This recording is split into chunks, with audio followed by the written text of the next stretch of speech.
Hei, ce faceți? Eu sunt Ro și voi sunteți pe canalul meu de YouTube și astăzi vom filma un haul. Nu mai am răbdare, e imens, e foarte greu. Am așteptat 10 zile după minunție, că am dat comandă de foarte multe chestii. Este prima mea comandă pe 2024, așa că haideți să începem. Înainte de a începe acest vlog, v-aș ruga să mergeți și pe pagina mea de Instagram, Rosmarie David cu 2D, și să vă abonați la acest canal, să dați un like, comentarii. Am văzut această fundiță care se agață în păr, este un accesoriu foarte frumos, foarte drăguț. Trebuie aștept să o port. Să uitați cum face. Cum se face? Sper să nu rup. Drăguță, bine, nu am pus să o așa. Dar e foarte drăguță, am dat 3 lei pe ea, 4 lei, ceva de genul. Wow! Cam așa arată. Nu știu dacă să-l deschid, că practic nu e prea mare chestie, nici nu știu dacă mânca pentru el. Nu e prea mare chestie la el, ca să trebuiască să-l deschid, așa că vă las codul lui. Avem ceva de pe șile. Nu mai țin... Aici cred că... Aha. Deci aici este o ceară de sprâncene. Sper să nu pierd codurile. Am mai făcut foarte multe haul-uri pe Shein, doar că nu le-am postat, pentru că pierdusem haul-urile și mi s-a luat efectiv, mi s-a luat. Nu mai aveam spor. Am zis că nu prea mai are rost să fac, adică totuși. De data asta sper să nu pierd codurile. Mami ține asta. Ok. Nu prea îmi place cum arată cutia, se poate observa. Se turtită. Dar important este exteriorul. Deci, cream că o să fie mult mai mare. Wow, atât de mică e? Așa arată. Trebuie aștept să o încerc, până o voi încerca. Voi face un videoclip separat cu produsele.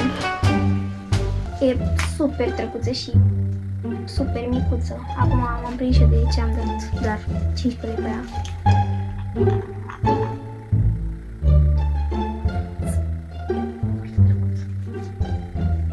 Bun. O să-i dau chestia asta jos. Beto, nu! Lasă-o! Lasă-o că-i pensă! Ce clear arată! Trebuie aștept să încerc. Nu e de ca și cum... Nu e ca și cum aș fi știut eu să o folosesc. Stai că vreau să arăt și pensula. Poftim. Pensula este marca Shiglem. Îmi place foarte mult că are acest detaliu pentru... Special, ignorați. Special pentru aplatizarea sprâncenelor. Dacă s-ar focaliza, ar fi foarte bine. Adică, eu ca și cum ar fi trebuit să mă fac așa. După aceea să așa, după ce le dau cu gel, să le aplatizez. Să fie drăguțe. N-am mai încercat până acum ceară de sprâncene, de-abia aștept să văd. Pensulele, Doamne, ador. Am niște replici de la Real Techniques. Deci de-abia aștept să văd ce textură au. Să zic așa drăguță. Și foarte fină pe ten, nu prea se simte. Se simte așa aspră. Pe astea le aștept. Astea au fost motivul principal al comenzii mele. Nu știu cum să o numesc. Această chestiuță pe care spăl pensulele. Acum că și am pensule. Ador.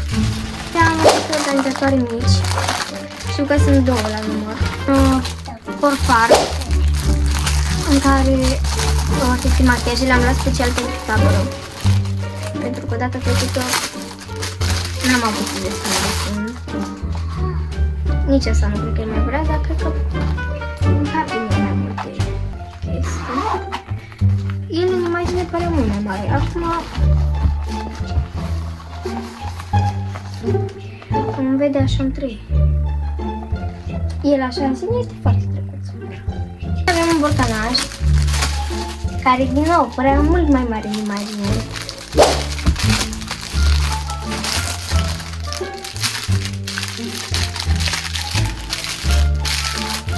Îmi l-am eu acum. Deci sunt 2 la număr. Și bucăței și ce mai sunt eu încântată, am și niște bureței mici, dar am și niște bureței de concealer. Adică de-abia aștept să văd ce sunt cu ei. Un organizator mai mic. Mi-am luat 2 organizatoare mici și un organizator mare. Tot ceva de pe Shiglem aici, cred că este rujul. Haideți să vedem codul, unde l-am? Aici. Să nu rupem codul. Deși cred că puteți să găsiți un ruj pe... Da, ăsta.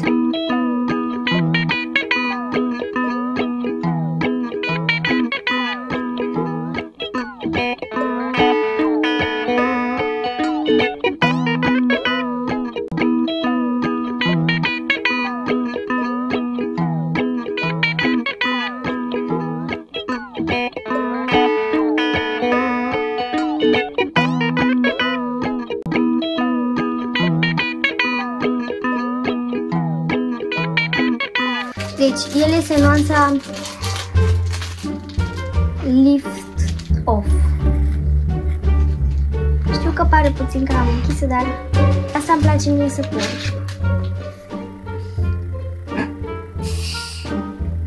Bine, nu m-am dat eu acum cu el bine, dar el este bun. Dacă stau să îl aranjez sau să dau puțin, este foarte bun. Mi-a dat un creion. Presimt că și eu stau să-mi iau vreo 10 ani să-l deschid. Este nuanța But First Coffee sau 24. Vreți să-i spuneți. So much later that the old narrator got tired of waiting and they had to hire a new one. Asta începe să se usuce, să devină macine, îmi place chestia asta. Deci, în primul rând, aici are o ascuțitoare ca cele de la Shein. De la Shein, de la Essence. Și ăsta este creionul.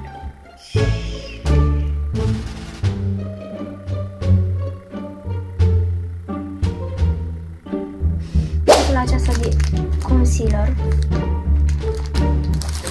Toate că n-am un concealer, o să am câteva zile sau săptămâni. Este specială pentru lumea ochilor. E foarte micuță. De highlighter.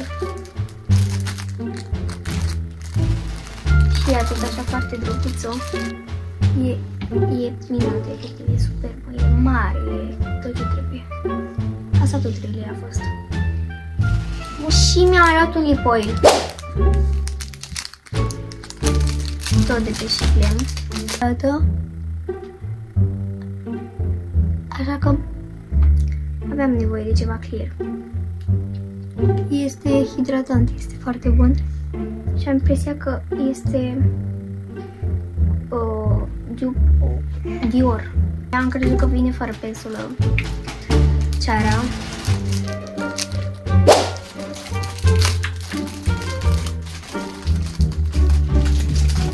Că este specială pentru Latina Makeup, adică pentru conturarea strângelor.